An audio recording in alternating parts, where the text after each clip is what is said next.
I interviewed a gentleman named Max E. and followed the work of Del Bigtree, two gentlemen. And one thing that they said that it was kind of an interesting perspective is that they were bringing up the possibility that what's happening in the world right now is actually a purification of human consciousness, a purification of the human race. And it sounds sick and twisted, but apparently this may have been a test in the deeper consciousness of humanity to make humanity stronger, to see who would actually resist and who would stay strong about this, because a lot of people got caught up in this really quickly. And I was so shocked to see many people I once considered dear friends fall for this and be completely on board with a lot of the stuff that was happening. And it was just so shocking, but I don't know if I feel stronger for it. I'm still kind of shocked, even though it's been a few years since it happened. But from your perspective, do you feel that could be true in any capacity, that this was part of humanity purifying itself, become stronger to experience a beautiful reality for the world to come? Yeah, this is a rite of passage. It's a test of our own purity and of our own intelligence and of our own goodness. It's a test of our courage. And the horrors that are happening are finally causing people to awaken and to realize that they have fallen into a trap. We used to be the crown of creation, and now we've become a slave species. Well, no one who has any human spirit left is going to accept slavery. And so because we are faced with that, we're kind of in the Exodus situation of the Bible, you know, where Moses said, we got to get out of Egypt. We're not going to be slaves anymore.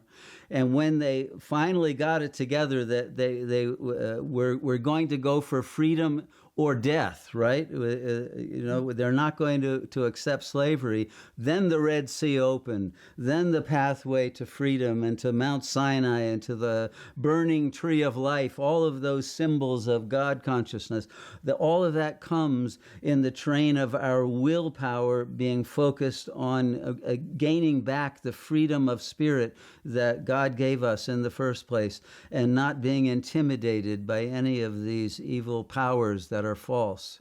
And the true nature of our being is immortal and eternal. Consciousness does not die. And as soon as we realize that we are spirit, we become invulnerable. We become spiritual warriors who cannot be defeated. And even if they kill your physical body, your soul body, your light body will act as an angel and still be able to act in the world even more powerfully as a warrior angel in the light that destroys the evil of the world very quickly. And so every day, as people are leaving the body, many of them are becoming angels. The ranks of the angels are growing. And the ranks of those who are earthbound spirits who have died in confusion and in inaccurate consciousness because they have no bodies to go into. You can't reincarnate now because so many have died and the birth rate is so low. There aren't very many new bodies being created. So the incarnation is over on this planet for this plane. It's gone. Women are becoming infertile because of the injection and other reasons. And so we are literally at the end of the lifespan of the human spirit and the human species for this cycle.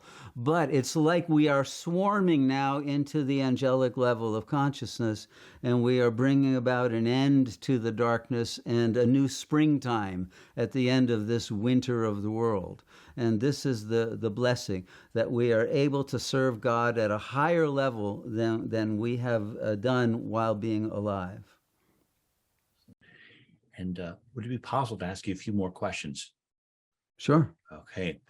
One of them is, it seems that all this, what's happening in the world, always revolves around human beings. And I wonder if it's part of the human ego to think that, okay, well, all the chaos in the world happens because of human nature. And I look at other species. I look at dogs, I look at cats, I look at birds.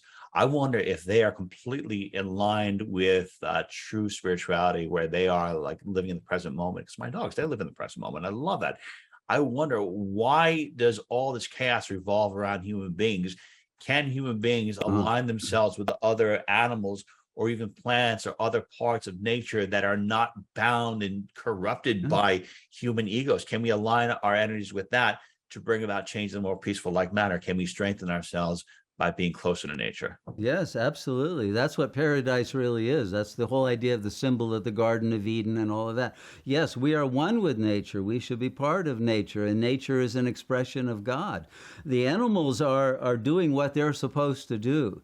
The difference between the animals and the humans is humans were given freedom, the free will to act either in accord with nature or to go against nature.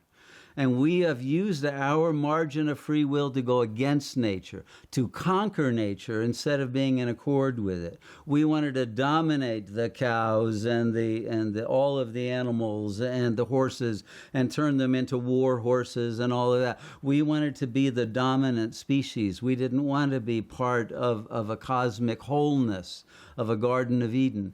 And so we turned the world into a hell realm and developed technology for warfare, to destroy nature, to turn it into profit-making natural resources. We raped nature, and we're very guilty for our mistreatment of nature. That's probably our major sin, and we have to atone for that and once again serve nature and serve the creator of nature by giving up this desire for dominance and surrender our ego, because the ego was that part of our consciousness that caused us to make a mistake, to go wrong, and to choose dominance over the wholeness of being part of the beauty of God's creation. We wanted to recreate it in our image, not in the image of that infinite consciousness.